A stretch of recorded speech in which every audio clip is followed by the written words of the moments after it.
Fala, brasileiro, fala! Tenho um cliente multinacional que contratou uma empresa americana para fazer focus group em 5 países, incluindo o Brasil. Queriam conhecer os hábitos e preferências de compras dos seus principais clientes. A filial brasileira gastou muito tempo e energia para convencer a matriz a convidar minha empresa de consultoria para acompanhar o trabalho. No final, aceitaram, sob a condição de que eu ficasse totalmente calado. Eu seria apenas um ouvinte. Nunca me diverti tanto. A empresa de consultoria usou sua central de teleatendimento na Índia para enviar os convites via e-mail e para fazer o reforço via telefone, voz sobre IP. O processo foi o mesmo para os 5 países. 2 dias antes do evento, a filial brasileira recebe uma ligação da matriz. Estavam em pânico. O evento da Espanha tinha 25 participantes confirmados e somente 4 apareceram. Acharam um absurdo, porque os executivos confirmaram a presença um dia antes do evento e na hora não apareceram. A matriz disse que aumentaria a lista brasileira de convidados confirmados para 50. Chegou o dia do evento no Brasil. Eu fui o primeiro a chegar, me apresentei e logo me coloquei à disposição para ajudar, mas fui rapidamente lembrado que eu estava ali apenas como ouvinte. Começamos com 30 minutos de atraso e 10 participantes, embora tivéssemos 50 participantes confirmados. O mediador falava um portunhol engraçado. Começou com uma piada sobre futebol e logo começou a fazer perguntas sobre o mercado de tecnologia. Fazia a pergunta e ninguém respondia. Tentava direcionar a pergunta para uma das pessoas e a resposta vinha em monótonos sim, não, talvez. O mediador tentava que os demais emitissem comentários e nada acontecia. Tentou coisas como: você concorda? E na sua empresa, como funciona? E o que você acha? E mais monótonos sim, não, seguidos de longos silêncios. Gotas de suor escorriam pela testa do mediador. O olhar mostrava um grande desespero, como se ele fosse gritar: fala, brasileiro, fala! O episódio todo está repleto de particularidades dos brasileiros, em especial uma que pode ser observada na maioria das visitas de um fornecedor ao seu cliente: a comunicação truncada. A maioria dos executivos brasileiros foram educados no regime de aulas expositivas. O professor fala e o aluno ouve.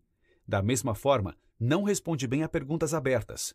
Alguns vendedores americanos chegam aqui com os tradicionais: quais os seus principais problemas? Quais as suas principais dores?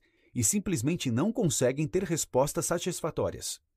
O brasileiro precisa de um estímulo para responder. Os vendedores mais bem-sucedidos já perceberam isso e criam situações onde os clientes se sentem confortáveis para começar a falar. Esses vendedores começam a contar histórias, verídicas ou não, de alguns problemas e dores de outros clientes. Imediatamente, o interlocutor começa a se identificar e vem um festival de aqui também temos esse problema, aqui temos algo um pouco diferente. Pronto, o cliente destravou. O brasileiro quer ter sempre uma troca de informações. À medida que o cliente percebe que o vendedor está trazendo novas informações e conteúdo para a conversa, ele começa a retribuir. Essa é uma sutileza extremamente importante para os vendedores. Portanto, ter acesso a casos de sucesso e pesquisar o mercado é fundamental para ter informações relevantes para trocar com o seu cliente. As grandes empresas têm uma gigantesca biblioteca eletrônica na intranet, para que seus vendedores possam conhecer dados e tendências de cada segmento de mercado. Alguns vendedores elaboram discursos visando despertar a necessidade no cliente, ou seja, levar o cliente a pedir: me fale mais sobre isso. O exemplo mais comum é usar frases do tipo: a maioria dos nossos clientes implementou sistemas de gestão e conseguiram uma redução média de gastos na ordem de 10% e aumento do faturamento em 25%. Quando contamos um caso e perguntamos: esses problemas são familiares para você?